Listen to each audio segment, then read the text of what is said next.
안녕하십니까. 고승우 박사입니다. 오늘은 국회 국감장. 국감장은 사실은 참 국민들의 관심이 많은 그러한 정치 현장이죠. 정부가 어떻게 정책과 행정을 수행했는지 거기에 대해서 국민의 모습, 국민의 일꾼인 국회의원들이 정부 관련자들을 불러서 일단 국민의 알 권리를 좀 충족시키고, 그리고 이제 민주주의 발전에 이제 어떻게 보면은 동력을 불어넣는다. 그것이 바로 국감 현장이었습니다. 2025년 지금 국감이 본격화되면서 13일 날 국방부 국감이 열렸습니다. 그 자리에서 국방부 장관과 국회의원들 간에 이제 문답이 오가는데, 그 중에서도 이제 그 국민적 관심사인 주한미군에 대해서도 언급이 있었던 것으로 언론에 보도가 됐습니다. 그래서 그 연합뉴스의 그 보도에 의하면 국방부 장관과 그 국회의원 간에 말이죠, 주한미군 관련한 문답이 다음과 같이 보도됐습니다. 즉 주한미군의 전력 증강은 한반도 대북 억지력의 목적이 있다. 그 이상 깊이 생각하고 있지 않다. 이렇게 안규백 장관이 답변했어요. 안 장관이날 답변은 국민의힘 강대식 의원이 주한미군의 전력 현대화와 그 주요 목적이 무엇이냐 이렇게 묻자, 대통령이 북한의 억지력이 주한미군의 역할이다. 그 이상은 뭐 생각하고 있지 않다. 생각하고 있지 않다. 이런 발언은 국감장에서는 좀 적절치 않겠죠. 국감장에서는 이제 장관으로서 국방부에서의 주한미군에 대한 구체적인 확보 자료라든지, 그 다음에 여러 가지 기본적인 정부의 원칙 등을 밝혀야지, 나는 이렇게 생각한다, 이런 부분은 제가 보기에는 국민의 알 권리를 충족시키는 그러한 답변으로 보기 어렵습니다. 그리고 안 장관은 이어서 말이죠, 미국이 중국의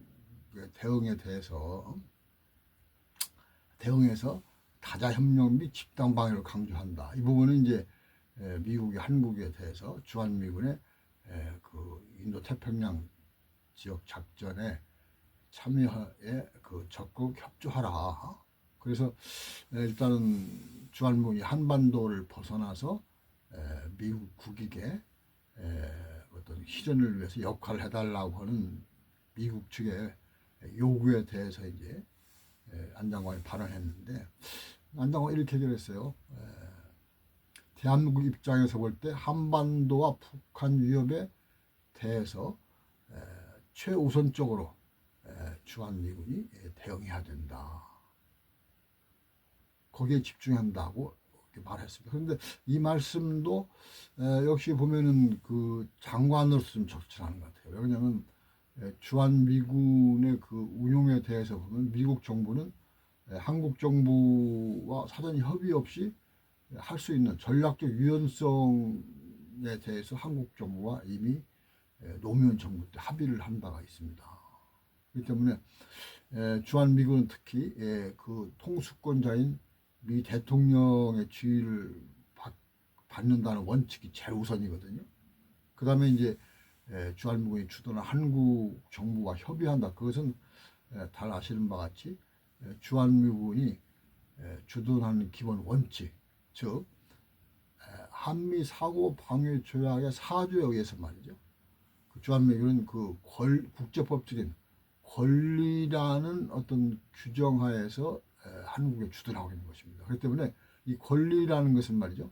어떻게 보면 그 상대방의 의사에 관계없이 그 자신의 의사를 관철시키는 것인데, 미국이 말이 주한 미군을 한국에 배치하는 것을 권리로 한다? 그것은 사실은 주권 국가 간에 맺을 수 없는 그런 관계 설정이라고 볼 수 있죠. 주한 미군은 외국군인데 외국군이 타국이나 한국에 온다? 그 이제 주둔이거나 아니면 이제 방문 두 가지가 있을 수 있는데, 그럴 경우에는 이 한국과 긴밀히 협의를 해야죠. 왜냐하면 한국의 그 주권이 주한 미군의 그 주둔이라든지 방문에 의해서 훼손되면 안 되니까. 그리고 또 주한 미군이 한국의 의사와에 반해서 뭐 중국과 러시아를 상대로 뭐 작전을 펼친다, 뭐 정찰 업무를 수행한다, 공격에 대비해 가지고 여러 가지 태세를 갖춘다, 있을 수 없는 거죠. 왜냐하면 그건 한국의 국익과 또 직결되기 때문에 한국의 주권을 훼손하는 그런 부분이 있는 것이죠. 국제법에 비춰봤을 때. 그래서 이런 부분에 이제 그 안 장관이 주한미군이 말이죠. 미국이 이제 그 중국에 대응해가지고 그 적극 활용하겠다. 이 발언을 밝힌 것은 사실은 중차대한 의미가 있어요. 그것은 말이죠. 이렇게 요약할 수 있습니다. 한국, 당신들 의사는 넌 알 바 아니야. 우리 미국을 말 필요하기 때문에 주한미군을 인도태평양 지역에 투입하고 또 중국을 제재하는데 활용하겠어. 알았지? 이것이 끝인데, 안 장관은 말이죠. 거기에 대해서 한국 입장에 볼 때는 주한미군은 북한 위협에만 우선적으로 대응하세요. 근데 그것이 국제법적으로 의미가 없는 얘기가 돼요, 사실은. 희망사항일 뿐이지. 그러니까 이 국감장이라는 것은 말이죠. 이 국정원이 또 주한미군이라고 하는 말이죠. 지금 중차단 현안이 돼 있잖아요. 이런 부분에 대해서 국방부 장관이면 한국 정부의 어떤 기본적인 그 주한미군에 대한 어떤 그 자료, 정책이 됐건 아니면 무슨 말이죠, 지침이 됐건 간에 그걸 밝혀야 한단 말이지. 나는 뭐 이렇게 생각해요. 그것은 개인적으로 얘기거나 아니면 기자회견장에서 뭐 얘기할 수는 있겠죠. 그러나 국감장에서 국회의원이 질문하는데 그렇게 자기의 그 생각을 얘기를 한다? 이건 대단히 부적절합니다, 사실은. 제가 보기에는. 이것은 우리 국민들이 말이죠. 주한미군의 실체에 대해서 그뭐 정확히 알아야 될 권리가 있는데 거기에 대해서 정면으로 말 위배되는 발언이죠. 물론 이제 안 장관이 이렇게 하는 것은 이해가 되는 측면이 있습니다. 한미의 그 주한미군과 관련한 말이죠. 여러 가지 합의를 보면, 그 합의 법적 관계죠. 이걸 보면 사실 뭐 간단히 말씀드리면 주한미군의 어떤 그 작전이라든지 그 다음에 어떤 그 훈련, 기본적인 뭐 미국 방침의 수행 이런 데에서는 한국 정부에 대해서 비밀로 되어 있습니다. 사실 비밀로. 지난 수십 년간 유지되는 관행이죠. 그러니까 미국은 말이죠. 한미 상호 방위 조약 4조에서 권리로 주한미군이 와 있고, 그러다 보니까 주한미군은 미국 국내법에 적용을 받는다. 그래서 주한미군이 말이죠. 한국에서 주둔하면서 활동하는 모든 것에 대해서 미국 국내법에 적용을 받기 때문에 그것은 한국 정부 알 바가 아니다. 미국 그 국내법 보면 말이죠.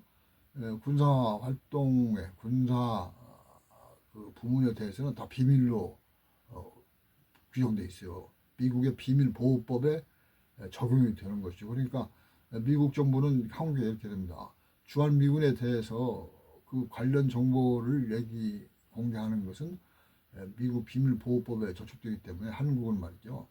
거기에 대해서 침묵해라. 뭐 그런 것으로 지금까지 그 유지가 되다 보니까 안 장관도 뭐 최근에 장관이 됐죠. 그러다 보니까 뭐 지금까지 그 한미 국방 관계의 관행을 되풀이할 수밖에 없었다. 그래서 이제 실체 한미 관계, 주한미군의 그 실체에 대해서 뭐 진상은 얘기는 할 수가 없으니까 그것을 에둘러서 뭐 자기 생각이다.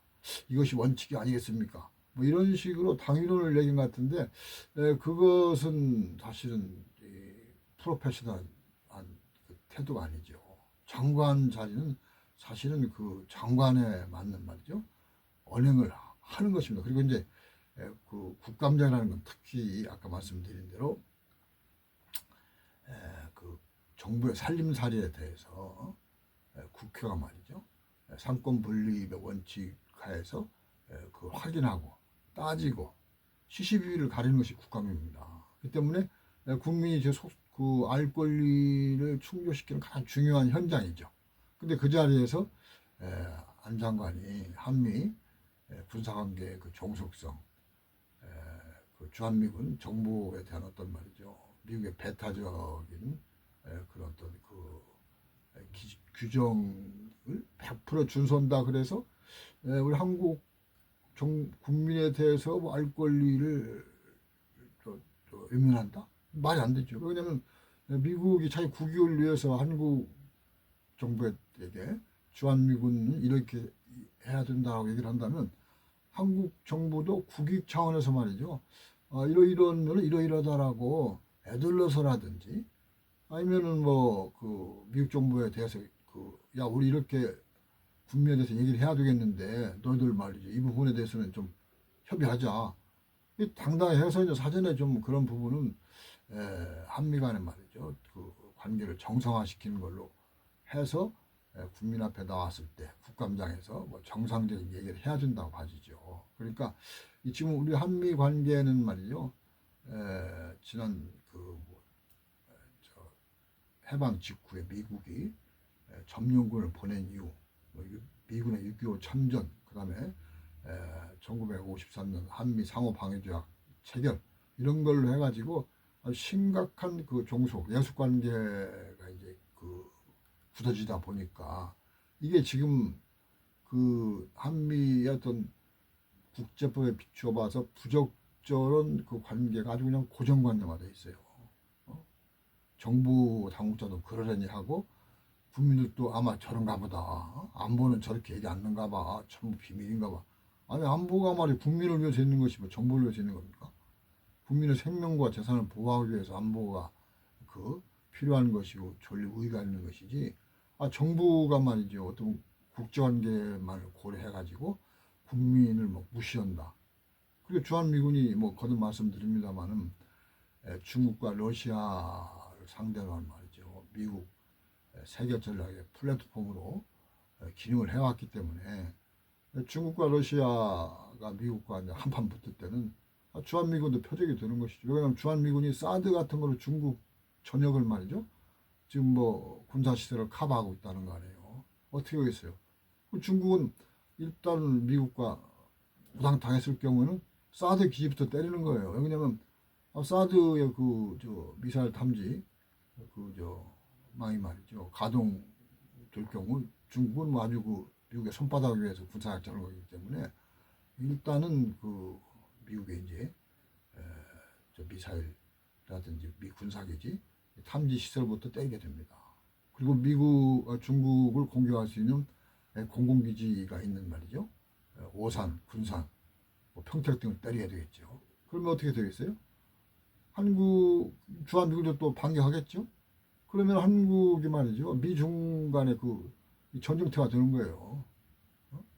이렇게 각국장이 되는 것이죠. 그러니까 이런 부분에 위험이 있는데도 한국 정부가 한국 국민에 대해서 그냥 모른 채로 계세요. 뭐 언제 돌아가실지 모르지만 뭐 그때 뭐 그냥 알아서 하시죠. 이 말이 되겠어요? 그래서 이 지금 중국과 러시아가 주한미군에 대한 방어를 뭐 나날이 좀 강화하고 있다고 합니다. 그러니까 지금 트럼프가 주한미군의 말이죠. 현대화를 얘기하면서 뭐 그 우주전에도 대비한다고 하는 말이죠. 그런 것으로 얘기를 하기 때문에 중국, 러시아도 같이 대응하는 것이죠. 그렇기 때문에 우리 한국 정부도 이런 부분에 대해서 좀 심각해야죠. 다행히 뭐 이재명 대통령이 뭐 자주방 얘기를 하잖아요. 뭐 외국 군대에 의존하는 것은 뭐 좀 문제가 있다 이런 발언도 하고 그러니까 한미 연합 군 체제는 한국군이 앞으로 전작권을 회수해서 주도하자 뭐 이런 식의 의견을 받으니까 국방부 장관도 거기에 걸맞게 열심히 해야죠. 사실은 뭐 대통령 혼자 할 수는 없는 거잖아요. 장관이 앞장서 가지고 주한 미군에 대해서 이런 부분이 이러이러하다 국민에게 알리고 어떻게 했으면 좋겠냐. 국민의 집단 지성에 호소해야죠. 사실은 정부 혼자 고민을 뭐 장관 혼자 고민한다고 될 일입니까 그게? 국민 전체의 안위에 걸린 문제인데 그래서 이런 부분은 그 국민의 저 생명권, 그다음 행복권 이런 것을 고려해서 국방부 장관은 앞으로 국감장 등에 나와서는 좀 장관의 입장에서 한미 관계, 군사 관계를 정확히 밝혀줄 것을 거듭 한번 요청드리고 오늘은 여기까지 마치겠습니다. 감사합니다.